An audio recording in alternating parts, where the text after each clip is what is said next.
Hello and welcome back to the 11one YouTube channel. Today's video is going to be another replay review of a ranked match that I had on my live stream over at twitch.tv/11one. So if you have not already gone over there and checked that out, followed it, all that good stuff, be sure to go ahead and do that. However, in this video, I am going to be featuring a particularly dominant performance by Kranvagn on the map Serene Coast. Now, the significance of this map is the position that I'm going to take this vehicle to, which is the C1 northwestern flank location, which is a location that allows the Kranvagn to use its two main strengths, which is, number one, it's 12 degrees of gun depression, and number two, it's basically best-in-class turret armor, which when combined make it a very intense force to be reckoned with, for lack of better description. However, as you will soon see, even when fighting other best-in-class vehicles that perform a similar type of frontline heavy brawler role, the Kranvagn is able to not only hold its own, but also outperform its opponents quite effectively. So we find ourselves in a situation where a 140 has pushed quite aggressively, and all it can see is my turret, so it has basically no chance of getting through and dealing any kind of damage to me.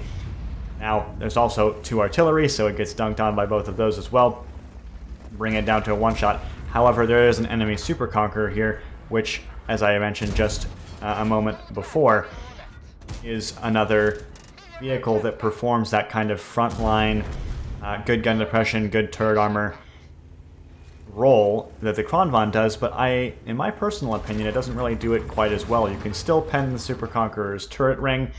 It also doesn't have as much gun depression. So that kind of ridgeline warrior role that the Kranvagn performs so well, it kind of is at the top, and is kind of the king as far as that role goes. Super Conqueror is close, and other vehicles like the Chieftain also probably give the Kranvagn a good run for its money. However, when it comes to this kind of brawling engagement situation, the Kranvagn really is the one that does it best. So now we find ourselves in a situation where I'm just going to be using those strengths that the Kranvagn has to the best of my ability to clear out the last vehicles in this location and secure the C1 portion of the map for my team. Unfortunately, I whiffed the shell into the ground, the last of my clip, secure the kill on the Super Conqueror. However, thankfully we have artillery there to secure the finishing blow. We now have the issue of this location, which is kind of the bowl or the dip, whatever you want to call it, where the enemy Kranvagn and an enemy IS-7 as well as an EBR are lurking. However, we're going to see here just shortly that this E3 makes an interesting decision with both its driving and its positioning that I will be able to take advantage of here quite soon. So we see that E3 driving, going on his magical, mystical tour, wherever that actually is, and 60 TP puts a shot into him before I finish him off with my final shell on my clip, dealing 1100 damage, I believe exactly, in total to that vehicle. However, at this stage of the game, the scoreboard is still, well, now it's exactly even. We're up on HP just a little bit, but the game is still pretty close. We have an enemy Kranvagn right in front of me. However, my allied 60 TP shoots, I'm pretty sure that was an HE shell. I don't know how the 60 TP would have been able to penetrate the Kranvagn at that angle, especially considering its turret armor, which I am showcasing this replay. So we see the EBR up to my upper right. It decides to peek to try to get some information. However, it pulls back, and the Panzer rams the IS-7, however, doesn't quite kill him, so I finish him off with the last shell on my clip. And I now reposition back to where I was initially, try to see if I can get a spot and or a couple of shots off on the EBR. Getting the vision out on their team at this stage is quite important. Despite the fact that we're up 5,000 HP, having a light tank on their team when they still have 3 heavily damaging tank destroyers could be quite an issue. However, I'm unfortunately missed both of my first shots in my clip. However, I thankfully finish him off with the final shell. So at this point, we've cleared out this half of the map. All the remaining vehicles were last spotted either at their base, or, as it so happens for the TVP in this situation, was spotted capturing our base. So now I'm going to go back to our base because the TVP is the only enemy vehicle that happens to be there. And so I'm going to choose to isolate the few instead of push the many. And that means going back to base and defending against the TVP. My best course of action in this situation would most likely to be to drive around the bottom half here. Obviously that's where the TVP is, but as you can see, the TVP gets unlit.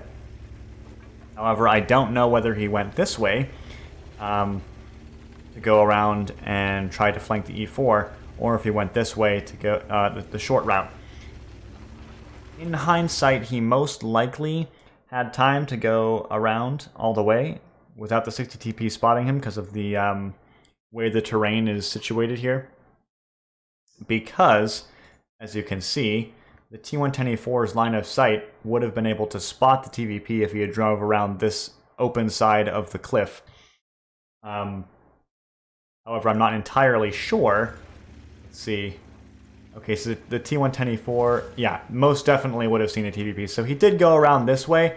However, the TVP is infinitely faster than I am, so following him on the same flight path, or I guess in this case, driving path, would not have been the best decision because he wasn't going to drive back this way because he knows that we're probably going to be coming back to base to defend.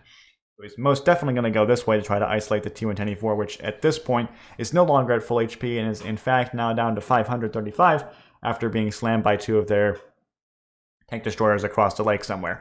So my best course of action would have been to go around this way and cut the TVP off, potentially either distracting the TVP or saving the T-110E4 from immediate death after it puts a singular shot into the TVP, which it does do here. However, unfortunately, it's a little bit too little too late, as the TVP has already finished him off with its very quick burst damage potential. I now see the TVP, it's backed up into my line of fire. However, unfortunately, I managed to miss the first shot somehow. I don't really know where that first shell went. Poor aim by me, I suppose. In addition to the second shot also not connecting. I believe, as we'll see, he's still on 993 HP. However, not a super big deal, because he's now driving into our... Oh my goodness, never mind.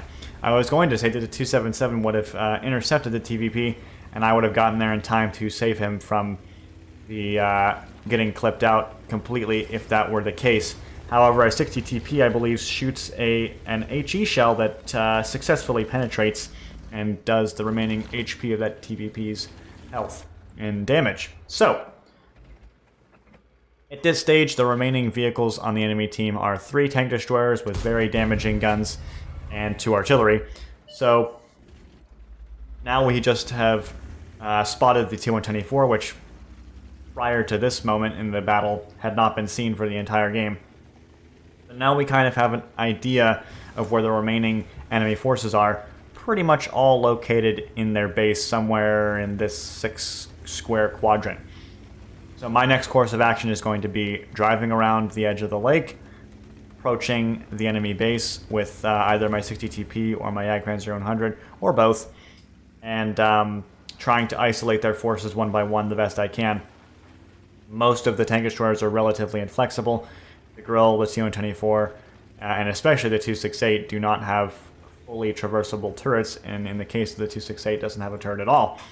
So if I can use my maneuverability and my clip to either track and hold my enemies in position while my Jagdpanzer 100 and 60 TP put in their very damaging shots, we should be able to close this game out quite easily. So we also have the advantage of still having an EBR alive, although a one-shot, it can still do some good work in terms of spotting their vehicles, leaving the 3-line, 2-line location that the artillery would normally be sitting in and going deeper into their base. as well as providing a distracting factor. We now spot the 268, still roughly in the same place that it was before, as well as the T-124 in the same location that it was last seen. The Jagdpanzer 100 is going to just push the T-124 head on, which signals to me that I'm going to just, it would be in my best interest to go around the other side, flank the T-124, and hopefully finish it off after my Jagdpanzer 100 puts a shot into it. Unfortunately, I believe the T-124 fires and misses and or bounces. I spot the grill, finish it off as it was only on 100 HP, put one shot into the back of the T-124. The 261 is relit, so I look over to make sure that that wasn't the 268. However, I drive very far forward, put the final shot in my clip into the back of the T-124. However, the 268 is spotted, and it bounces off of my frontal angled turret with heat. Thankfully, I had the reaction time to turn and look towards the 268, otherwise I would have definitely taken a very damaging, penetrating shot from him there, especially considering he was firing heat. However, now at this point I've reloaded a second clip, and I'm going to be very easily able to take advantage of its upper top structural weak point. He bounces another heat shell off of me, so at this point I'm just going to leave it up to the 60 TP, which is already in the process of flanking them and will be there at any moment. And now it's just a matter of closing the game out.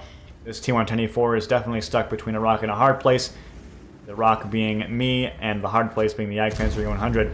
So T-124 takes the shot, unfortunately finishes off our 277, but I finish off the T-124, and the 60 TP puts the final shot into the T-92, finishing off the game. So, last seen damage total, 8,182, and almost 2,000 assistance damage to finish off this battle. So definitely not a bad result indeed, and truly demonstrating the full potential and strengths of the Kranvagn. Alrighty, so taking a quick look at the post-game stats, we can see this battle resulted in a victory after we dealt 8,583 damage, with our near 2,000 assistance damage on top of that, to give us a grand total of over 10,500 damage. We also were able to acquire nearly 1,600 base experience points, which would easily have been an ace tanker result in a random battle. However, of course, this was a ranked battle, so it is what it is. We also were able to acquire 7 kills, just over 10.5 minutes in this battle.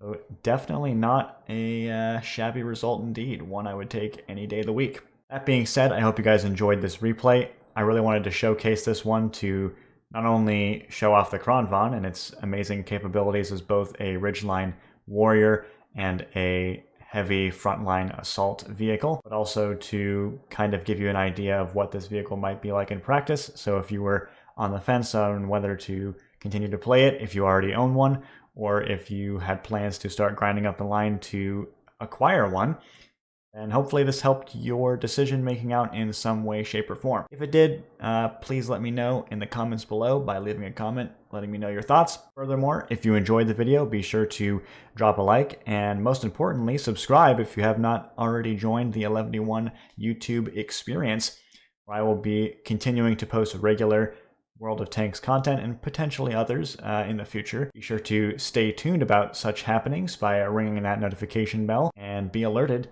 to any new things coming to the 11D1 YT channel. Other than that, hope you guys enjoyed. Have a wonderful rest of your morning, evening, or afternoon, wherever you may be. Till the next one, take care. Bye-bye.